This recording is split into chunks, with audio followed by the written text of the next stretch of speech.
ओम श्री गुरुभ्यो नमः, ओम श्री गणेशाय नमः, ओम श्री सरस्वताय नमः, ओम श्री गुरु दत्तात्रेय नमः, ओम श्री महालक्ष्मी नमः। गुरुर्ब्रह्मा गुरुर्विष्णु गुरुर्देवो महेश्वरः, गुरुः साक्षात् परब्रह्म तस्मै श्री गुरुवे नमः. So we are doing Sri Eknathi Bhagavad, chapter 2, verse 36. I will read the verse. By his body, speech, mind, organs, or by intellect, or even by his own self, whatever the devotee does according to his essential nature may be offered to that Narayana completely. Now we will be continuing the verse 36 and the sub-verse from where we stopped. So 438 onwards. When the anxiety of the mind is totally pacified, it is the highest samadhi. If the eye joint with the body is still so limited and the state of stillness is brought about by breath control, that state is like a piece of wood, so hard and still. It may be likened to the state of unconsciousness. So what is that last thing we learned? Very simply that when the intellect becomes absorbed in the devotion of the inner reality or the self, it becomes itself offered to Lord Shri Krishna. Then whatever karma is being done, no matter what karma is being done, then it doesn't matter because everything is devoted to the Divine Lord and you are only serving His purpose alone.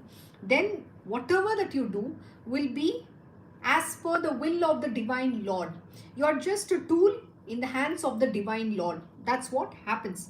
Now here also, he's saying when the anxiety of the mind is totally pacified, it is the highest samadhi. Now this is a very interesting thing which we need to understand. Anxiety of the mind. What are you anxious about? Anxious about tomorrow. What happened yesterday? What is going to happen tomorrow? See, the most important thing is we don't live in the present moment. We are constantly doing yo-yo between what has happened, oh this has happened to me, and all this thing has happened to me, and now what is going to happen. Now the biggest question is, so in one of the verse we again did in the same verse 36, in one of the sub verse we did, what is Eknath Maharaj talking about? He's saying what is not and what is, what is not and what is both, right? Now, both of them also is not in your control. The point of anxiousness or worry is not going to take you anywhere. See, it's a very strange thing. We keep learning the same thing over and over and over again. And the Gurudev graciously is imparting the same knowledge. As a disciple, what is your effort? Are you even imbibing this knowledge? Is the question I have to ask. Very simply because the same knowledge, even after saying, even after he imparting 1,000,000 times, you continue to become anxious. You are worrying about a future which you do not have control. Do you know what is your destiny? Or do you know your family's destiny, your child's destiny, or anything at all in this world? Till today, you didn't even know that you are living in an illusive world. All that you believed was supposed to be very true were fake and false.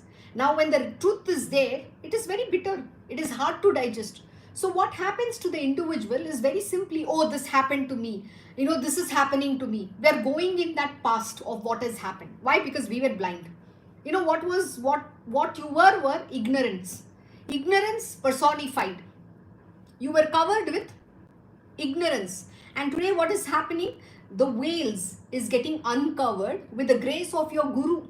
And what is he doing? He's showing you the truth. And truth is very bitter. But now we are still bothered about what is going to be tomorrow. What is going to happen? I need to take this decision. How will I do it? See, understand one very important lesson here. The lesson is very simply this. It is the highest privilege to have this real Lord Almighty as your Guru in this life. And when you have this privilege, you need to stop doubting about what is going to be tomorrow, what happened yesterday, what is going to be my life. It is not in your control. Be very grateful that you have this grace, and please understand you need to start doing things in life. Worrying is not going to solve anything at all. Forget about achieving this. We are talking about a samadhi here. Samadhi is never going to be there at all. You're constantly still a petty human being thinking about it tomorrow. Selfish, I, me, myself. Can you think about beyond that? What is that you are going to do for your Gurudev or the world? Where is that seva bhavana? Guru bhakti and Guru seva. Just thinking about selfishly what is going to happen to me, my children, is not going to go, you are not going to go anywhere. So most important thing we need to understand over here is anxiousness is something you got to give up about anything, whether it is about yourself, your family, or anything. It's your body, it's your sickness. See, man is anxious about everything in life. And most important, when we are on the spiritual path, the most important thing you need to understand is surrender to the will of the divine Lord. My Krishna Guruji says something very beautiful. He'll always teach me this, Ratma, why are you bothered? Just be lost in love and devotion. All you need to do is just surrender everything at the will of the divine Lord. What is going to be is never in your control. You don't even know what tomorrow is. We don't even know what next moment is going to be. So why are we bothered? How the divine Lord has to drive these things, he will drive it. We just have to have the absolute faith. The most important word here is faith, which is what is missing. The word faith is missing. See, if you have faith, the worry will not even come. So where is the question of you having faith in your Gurudev? Faith is not 99.99%. I am saying this repeatedly. There's a very powerful lesson, chapter 11. You're going to learn some very important lessons. And then you'll understand why it is so difficult to attain Krishna Bhagwan. Most important word is faith. Faith is not 99.99%. If you're constantly anxious about everything in your world, whether it is your body, your sickness, your family, your job, everything, the house, attachment, people, places and things. A man only revolves around these three aspects. He is not thinking anything beyond that. God doesn't exist in your world. Do you know why God is there? Or the grace of Guru? So that in our material world, we should suffer less. That is how the world is.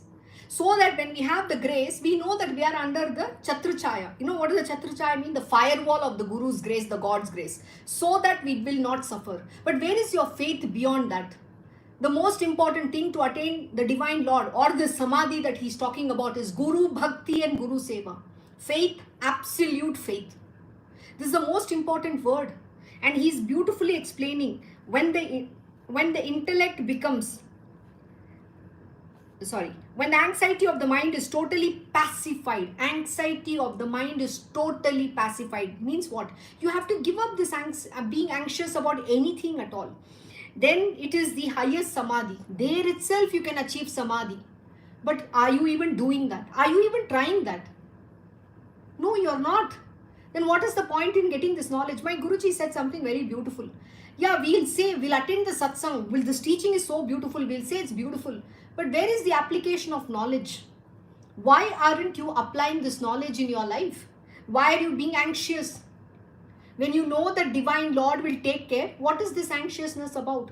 The faith is what is required. My Guruji always will say, Rajma, all you need to have is faith.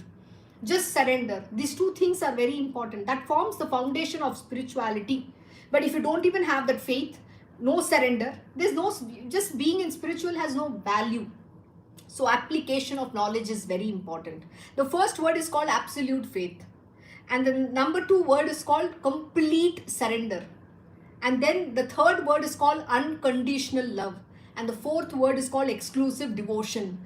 For this devotion to come, first you need to have first 2 words. Love is a different story, because till you do not give up your worldly attachment, love for God will never come. Let me write this to you. First, you need to give up all your material worldly attachments. The amount of attachment that you have to your own family, to your own children, please have even at least 0.1% attachment to the divine Lord and see the magic in your life. There's no love there. Love is a very beautiful thing for the divine Lord. It's exclusive love and devotion. It's very beautiful. And for that, where you have to first give up your bondage, all these attachments. First, you have to have the purity of your heart. It's the most important thing. Give up all this anxiousness in your mind. This is a very important lesson. And then what is he saying? If the I joint with the body is still so limited. So what is he saying? The I, which is joined with the body, so limited. The identification with the body. I am, I, the lower self. Even this morning, my Guruji was explaining this lesson very beautifully. Your lower self has to be merged with the higher self. Till you do not surrender, nothing is going to work. So, if the eye joint with the body is still so limited and the state of stillness is brought about by breath control. So, he was talking about why do you need to do pranayama? Why do you need to do meditation? So that you can purify yourself. And that state is like a piece of wood, so hard and still. It may be likened to the state of unconsciousness, when the activity of the body is going on, but the mind is not aware of it. This is very, very beautiful. And the organs are functioning as per their normal activities. That action or karma is called purely a physical action of the body. So if you have seen the great masters, the Lord Almighty, the real divinity, they are performing everything. They are eating, they are drinking, they are sleeping, they are doing all sorts of activities. But please understand, there is no mind there. My Guruji will eat, he's just showing, oh, I like this food, I like that. It is only a delusion to the world. What nobody understands is that there is no mind body. Please understand, in the real master, the divinity which has manifested, they don't have the sheets, the 5 sheets, the gross body, the subtle body, that doesn't exist for them. I mean, just the physical body, the food body is all there. So rest of the bodies don't exist for them. They're enacting a play. So when he's showing you he's eating with love, he's enjoying the food, it's just an act. There is nothing, there's no sense of taste for them. Everything is just like a food. It doesn't taste, there is no taste over there. Similarly, whatever he sees, whatever he hears, there's no organs which is affecting. That is why they are supreme divine consciousness. And an individual like us, like when you are just a mere mortal, your consciousness is never connected to the higher consciousness. It's not, because you're lost in the material world, like your organs, your mind, your body. You're only at that baser level. So they are the supreme divine consciousness. They are universal consciousness. So they are in oneness with this entire universe. So if something is happening to someone in some part of the world, they are aware of it. That is the level of consciousness they have. And this is not understood. And what do we look at it? The physical aspect of them. There's no mind there. That's exactly what he's saying. The activity of the body is just happening. They're on an autopilot. Their body is not, they're not involved. There's no mind. They're not consciously doing anything. It is just acting so naturally with them. And the organs are functioning as per their normal activities. That action or karma is called purely a physical action of the body. So the gunas are performing in the gunas. It is only a physical action that is taking place. Please understand, there is no mind, there is no senses. They are not enjoying anything over there at all. That man has turned ordinary actions such as breathing or the closing and opening of the eyelids as merged into the cosmic consciousness of Narayana. How beautiful. So their consciousness is always that. It's a supreme divine consciousness. We are talking about devotee. I am talking about the real divinity itself. The gurus, they are the Paramatma themselves. They operate at a very different level. So here we are talking about a devotee who is merged in this consciousness. And to that first, what is he doing? He's everything. He's turned the ordinary actions such as even the breathing or the closing and opening of the eyelids has merged into the cosmic consciousness of Narayana. And then you are one with it.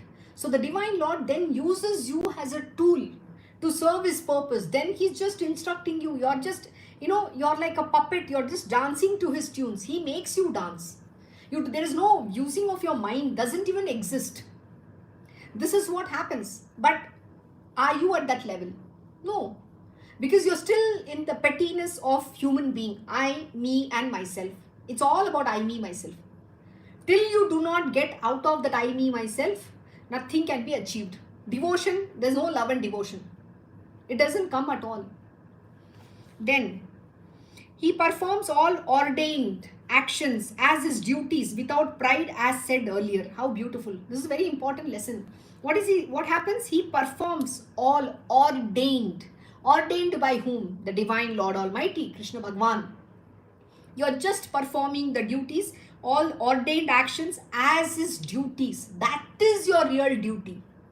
That was the duty instructed to Arjuna. What was the duty given by Lord Shri Krishna Bhagwan? Fight the war. Lift your bow and arrow and shoot. That's it. That is your duty. And without pride, most important, without pride. Because see, the moment you say, I am doing it, I am going to do, You're never going to do, period. There is no I who can do. Understand something. It is all about submissiveness. It is about humility. You are just you are just a tool in the hands of the divine Lord. Pride cannot enter. The fact that you can say I am going to do, or I am doing, that word itself should not be uttered. The moment you utter, please understand what is coming. Pride. You don't even know when the pride has taken you over. It's a very dangerous thing, because people think everybody's exception to it. I will not do it. The moment you say I will not do it, please understand there is somebody listening. She will ensure you are going to do that. This is how it works. So pride is a very important thing, and most important, we are going to learn about this lesson very, very importantly in chapter 12, where Eknath Maharaj says how this pride comes and destroys you. And even that pride is very dangerous, and there are no exceptions.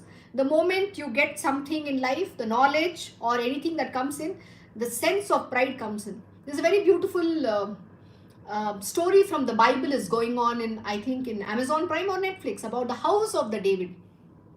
And the story is like this. There is there's Samuel, who's a seer. He's a guru, and he anoints the king, okay, the house of Saul.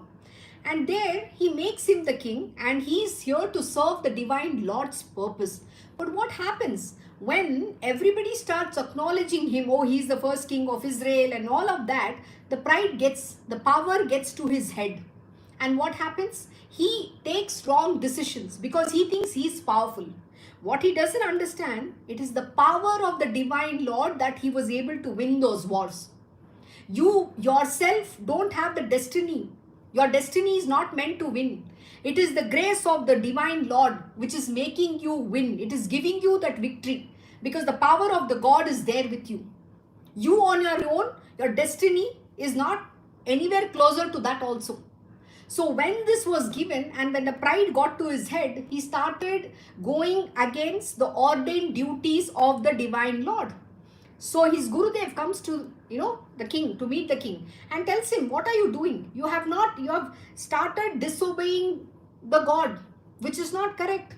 We have instructed you to kill this, enemy, and you have not killed. So Samuel kills that enemy, and then what he says, now since you have gone against, we are removing the power, and we will be anointing somebody else as the king. And this is what happens. Please understand, it is the Guru who establishes the divinity in you. It is he who gives you the power. Don't think you have any power. You're worthless. You're absolutely a mere mortal. It is him who picks up that, from the muck. He removes the muck and he anoints you. He's giving you that charge. He's empowering you. And don't ever think that I am somebody great. It's a very dangerous thing. And the reason why I'm emphasizing is nobody is an exception to the rule. So always, every action of yours has to be surrendered to the divine Lord.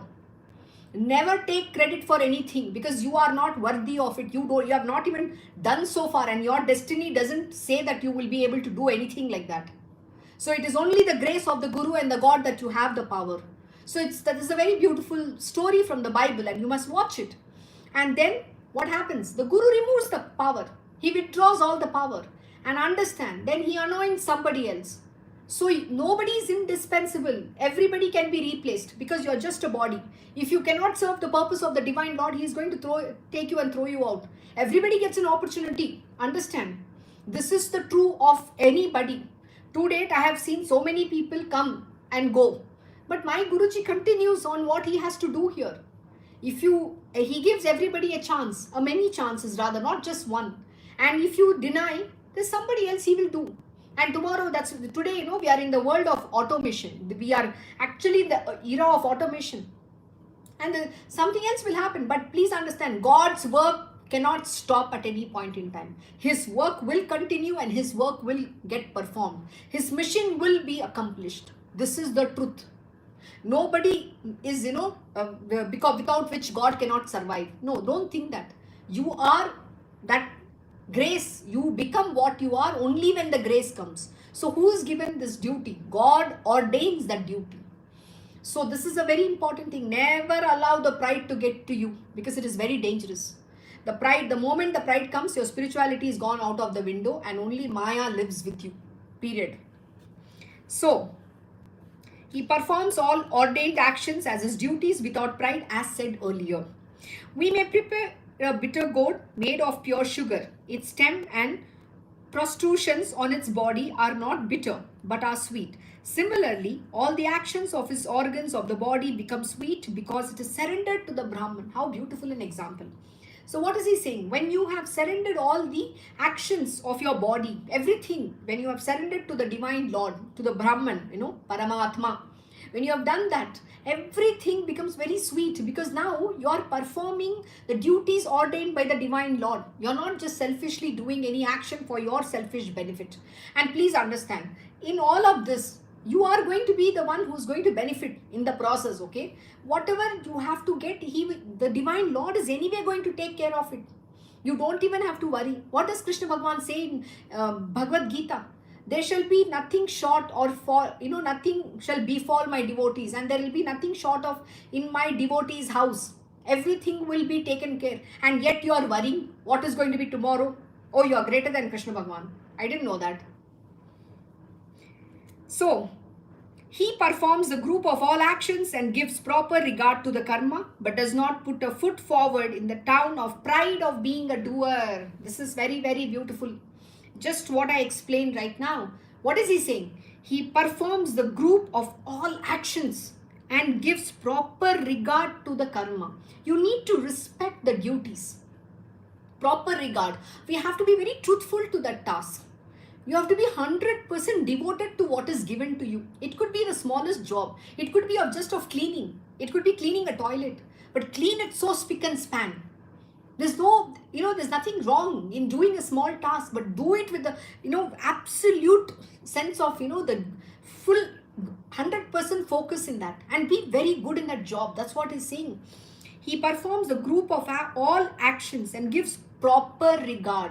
You're respecting every action of what is being given to you. You're not treating something is big, something is small. We have to be very humble. Doing all jobs are very important. People have this very strange thing, There are people in this world who feel it is below the dignity to clean a toilet.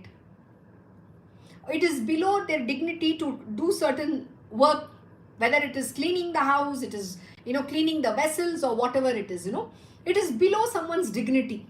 The moment you have this kind of attitude, come on, you're not even cut out for spiritual. You should not even be in spiritual. You know what, my Gurudev, when he was on, initially when he was going through his own journey, he would just visit different ashrams. And there, one of the tasks that he has done is clean so many toilets with, goodness of heart, with full pride about the job. Never ever has he ever felt that, oh, this is a very menial task. The moment you feel like that, you can never grow. No task is menial. We have to do all job as ordained. What is he saying? He performs the group of all actions, all tasks, and gives proper regard to the karma, but does not put a foot forward in the town of pride of doer, being a doer. And he doesn't take the pride of, oh, I am doing, I did this. Everybody says that. We have all gone through. In the initial stages, people like to say, you're not supposed to speak. My Guruji will always say, you have done it, keep quiet, shut your mouth. Do not say. Don't blow your trumpet. Or don't be you want a praise from people. Oh, you've done a great job. You cook some dish. So what? You know what my Guruji will do? When he says, when you cook and you offer something to him and you ask him, how is this dish? I made this for you. He'll say, yeah, it's okay. His response is only 3 things. Yes, no, or okay. This is all his response is going to be. He's not going to appreciate. He's not going to say, oh, this is great, wonderful. He's not, no, sorry, don't expect that. If you're expecting all those things from here, you're not, this is not your material worldly class or anything here. It is you're come to the Guru. And Guru's way of learning, teaching and you learning is very different. So he's never ever going to praise you, period. He's only going to motivate you. See, when a person who's a non-doer and who doesn't do anything and has to, has not done things, and when that child does, the Guru, as a mother, he encourages, he motivates, he'll always say, this is very good, you can do better. That is all you can get from him. But don't expect him to praise you constantly. That's not going to happen. And that way, you will only fall down. You know what will happen? You will enter the town of pride of being a doer. And then you'll start saying, oh, I am the doer. I did this, I was able to create this. I wrote this article. I did this. I did that. The moment I did that, did this, did that come. Finish. You've already fallen. The pride has already gone into you, gone to your head. So it's a very dangerous thing. Eknath Maharaj is very, very clear, and because he's going to emphasize about this word pride in the future chapters, because this is the danger where every disciple will face. It's a big danger. And we all get this pride in us, the pride of being the doer. I gave this beautiful story of, the house of David. And the king had so much pride, and he said, oh, it is not God, it is not and you know what? They're calling the guru as he's become mad. And that is what you'll end up doing. You will go to that extreme of calling your guru mad. Because you think you've achieved all of this. And I've seen it live, which has happened with some people, where they believe they're greater than Krishna Bhagwan. They have more knowledge than the guru. The arrogance comes in your head. I'm sorry. Today, no matter what, if it is not for the guru's grace, please understand, this body has no knowledge. It is him who's speaking. The words are of his wisdom. I cannot have any knowledge. No body can have any knowledge. It is the divinity. It is the divine consciousness which speaks. In Tripura Rahasyam, Tripura very clearly says she is Vidya and her grace. And that is what speaks. It is not an individual who has the knowledge. One must understand this. So be very careful. Never ever take this, say that I've done it. Don't even have this pride that you are doing something. You're never doing anything. Anything that you do has to be offered at the lotus feet of your Gurudev. Otherwise, you don't know when you're going to fall. Please be very careful. He does not allow arising in himself the usual and normal sense of pride, of the notion that I have done this noble work. My behavior is very good. I have banished the birth and death, etc. See what Eknath Maharaj is saying. I'm not even saying this. Eknath Maharaj is saying, so powerful. What is he saying? He does not allow arising in him the usual and normal sense of pride of the notion that I have done this noble work. What does it mean? Here it's a very interesting thing. Noble work. Now let us explain noble work. People do charity. They do good work in this world. Oh, you know what? I went and fed 100 people. I have offered in charity to this orphanage, to this school. I am educating 100,000 people. I have given education. And you know what? There is a social media channel that is running. And they are going to blow their trumpet. Don't ever try to do this. You don't know what you're going to end up in. You know what? All those 100,000 people have to feed you someday, have to educate you someday. You're going to be born as that poor person for millions of lives. So be very careful. Never ever claim this. See, what is he saying? The pride of the notion that I have done this noble work. Even if you're serving the divine Lord, don't ever open and utter that I am serving my Lord. And you know what is the words you have to use? I am just an humble servant at the lotus feet of my Lord. I am mere a tool in his hands. I am mere an instrument. There's a very beautiful, there's this story of Shankaracharya and one of his disciple. This disciple had no knowledge at all. I had posted in our satsang group. It is there. You can go and watch. And he would always wonder. But you know what? He had the highest of the devotions to his master. And he just felt that his Gurudev might need something at the night. And and he has to serve him. He just felt like it. So he came and slept at the entrance of the door, in the room where his Gurudev was there, and at the entrance of the door he was sleeping, so that the moment his Guru wants something, he will be able to attend to him. That is called service. That is called unflinching devotion, and that is called exclusive devotion.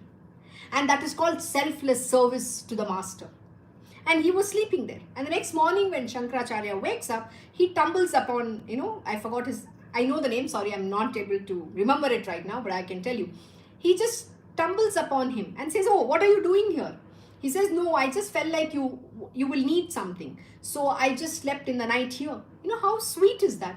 And then he goes to have, bath, and The guru and other disciples are sitting and they are now going to start the lessons.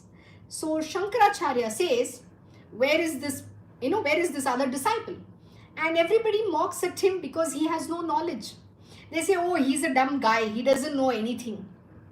He is not here.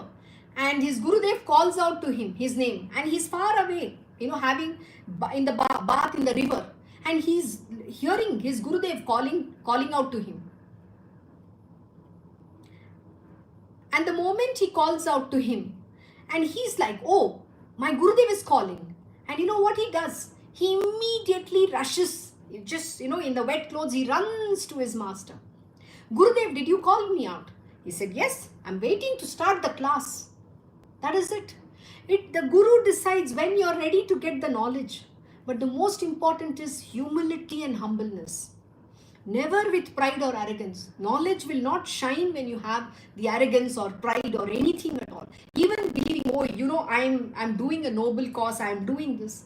The Seva Bhavana is very beautiful. Service is a very beautiful thing. And we are going to learn, Eknath Maharaj is going to teach, I'm still doing, last 1 week, I'm doing in chapter 12, how do you have Guru Bhakti and how do you serve the Divine Lord? How do you serve the Guru? And like my Guruji says, in Kali Yuga, today, this kind of a disciple doesn't exist at all. Because we are all so selfish, lost about our own self. We never think about the Master. One who serves us continuously and selflessly, suffers for all our karmas. And we are very ungrateful because we are only bothered about I, me, myself.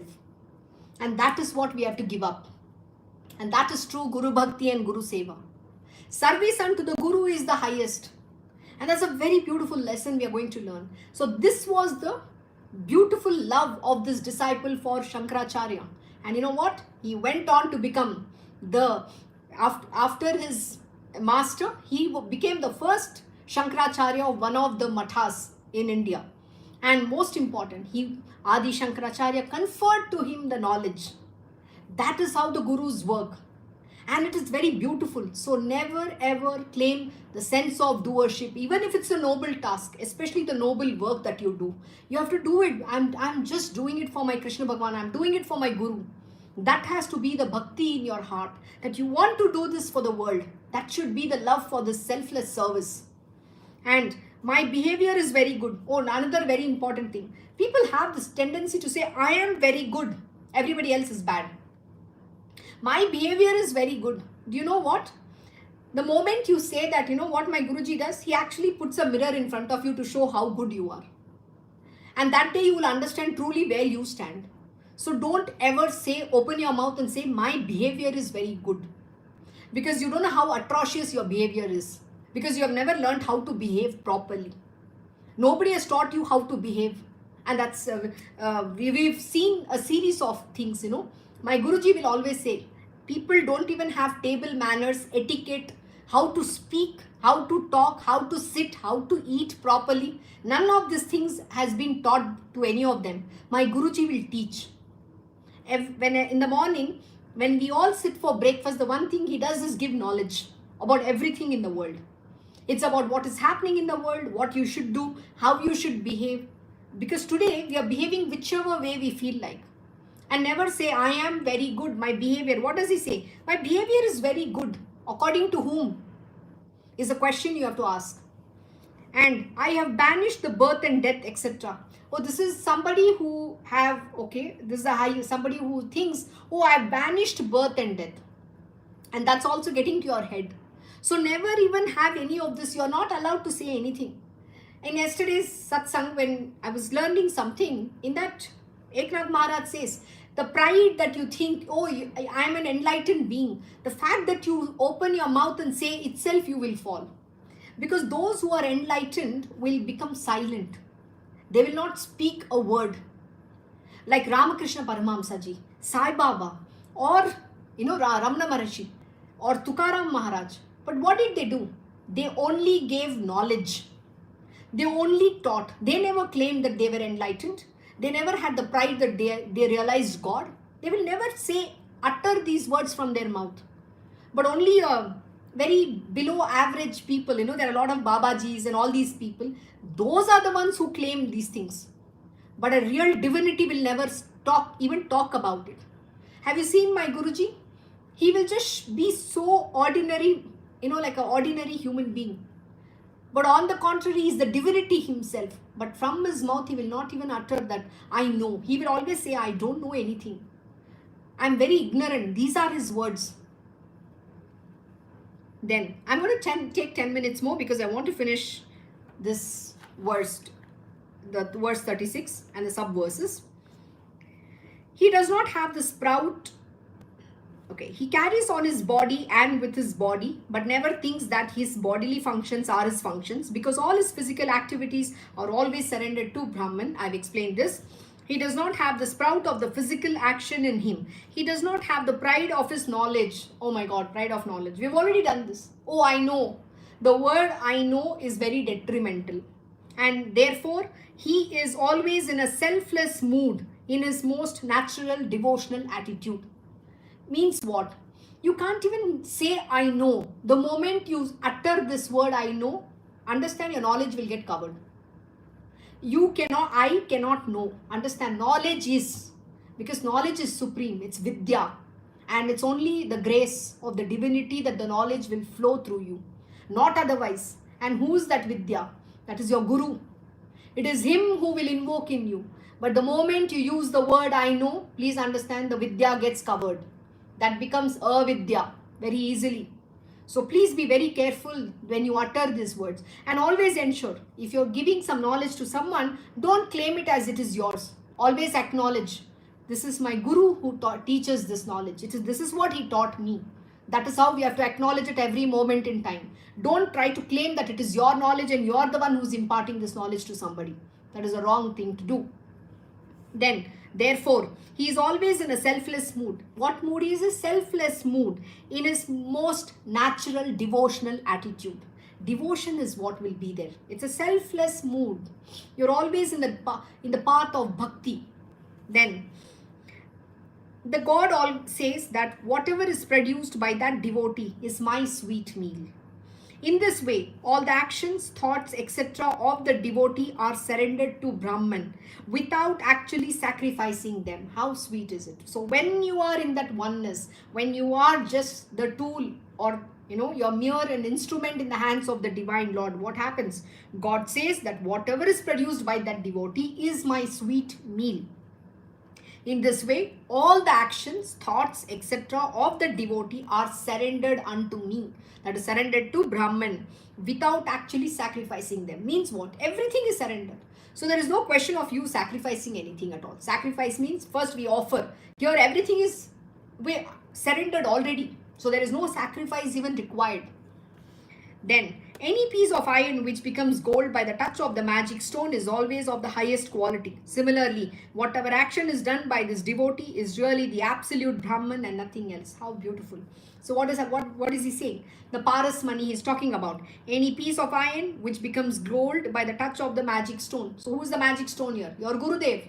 The moment he touches anything, it turns into gold. It is only his touch and his grace that you transform, not otherwise.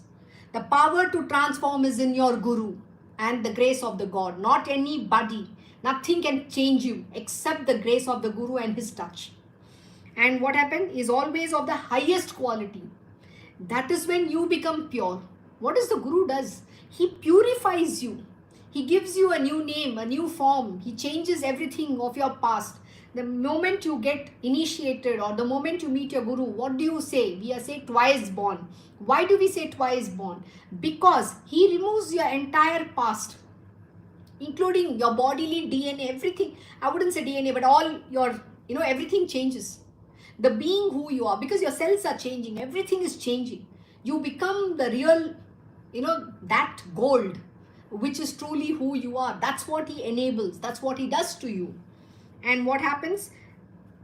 To the highest quality, similarly, whatever actions is done by this devotee is really the absolute Brahman and nothing else. So then when you become that devotee of the Divine Lord and perform any actions, then it becomes in relation, it means in the oneness of the absolute Brahman.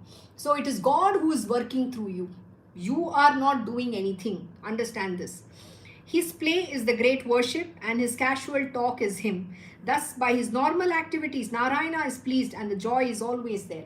So then the devotee, whatever the devotee does, is pleased by, it's pleased to Narayana. Whom are you pleasing? Lord Krishna Bhagwan you are pleasing. Whatever you do, it's very pleasing for him because you are only serving his purpose. You are merged in him. There is no separation between you and him. You are complete in oneness with him. That is what you become. Then everything is pleasing and it's joyful thing for Lord Narayana. Wherever he looks, the God stands there in front of him. He may look or by closing his eyes, he may not look, but God is present always. So 24/7, the divine Lord is with you, which also means what? You can only see God in everything. This whole world becomes only God to you, Lord Narayana or Krishna Bhagwan. Like Radha Maya, what did she do? She saw when Krishna Bhagwan left Vrindavan and he went away, she could see only Krishna Bhagwan in everything.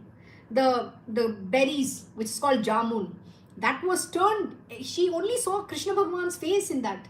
She saw the calf as Krishna Bhagwan, she saw the cow as Krishna Bhagwan, she saw Yashoda Maya as Krishna Bhagwan. She could only see Krishna Bhagwan, nothing else she saw. She was so much merged in love and devotion with Krishna Bhagwan. That is what you have to become, and that is what he's talking about. So no matter where your eyes are looking, it is only looking God. Whether your eyes are open or closed, still you are seeing God alone. God alone is standing in front of you. There is nothing else which stands in front of you. But what do you see? You see human beings.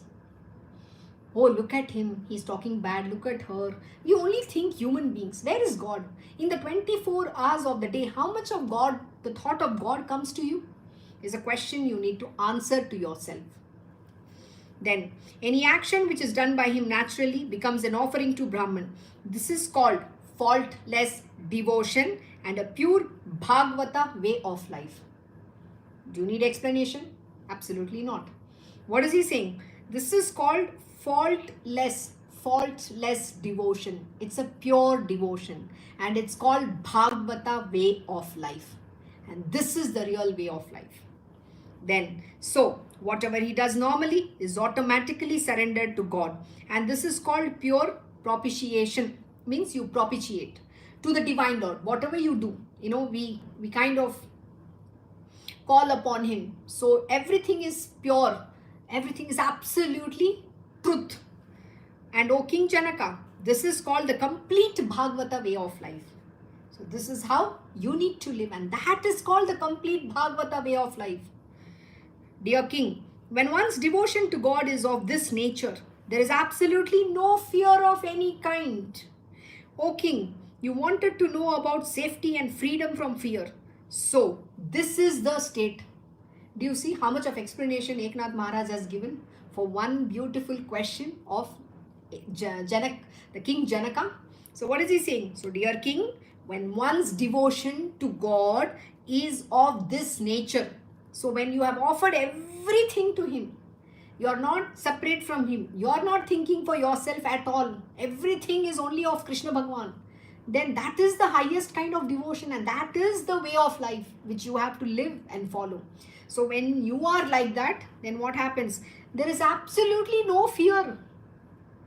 Last two classes of Tripura Rahasyam, what have we been learning? Fear.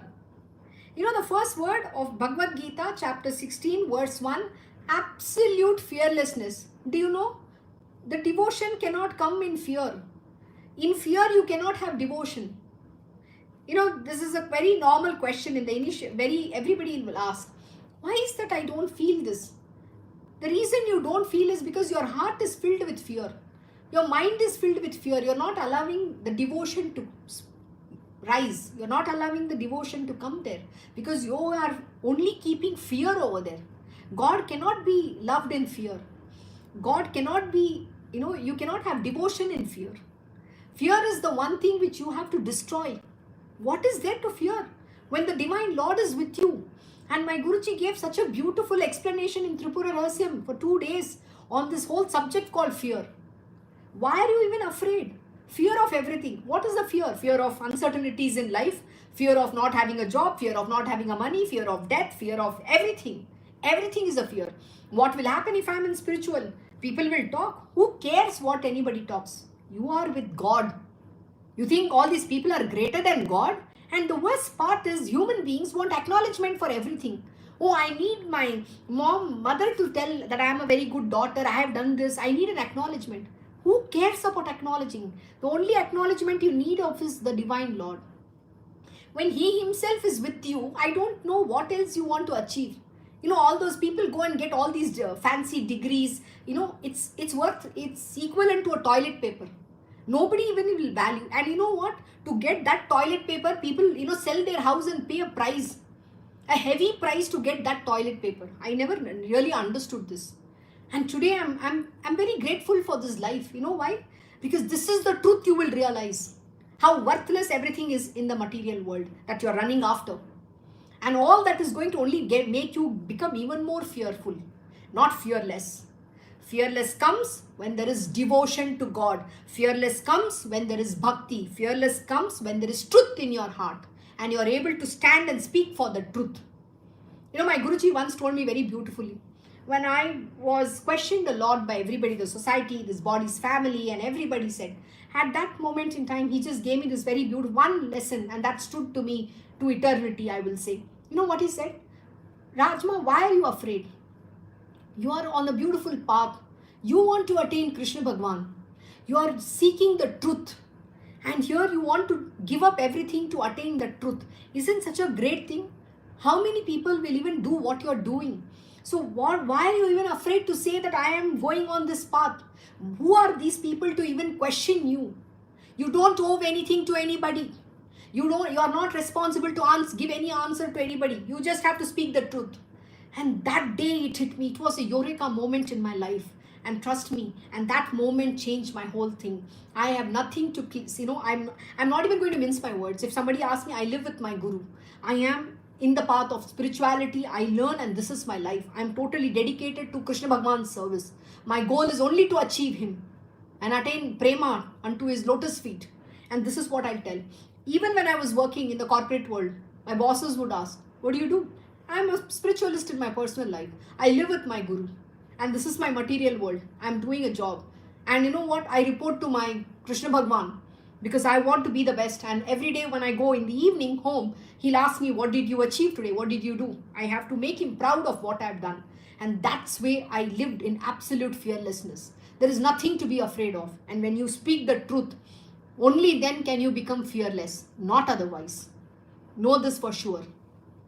So this most important thing. So dear King, when one's devotion to God is of this nature, there is absolute no fear of any kind. O King, you wanted to know about safety and freedom from fear. So this is that state.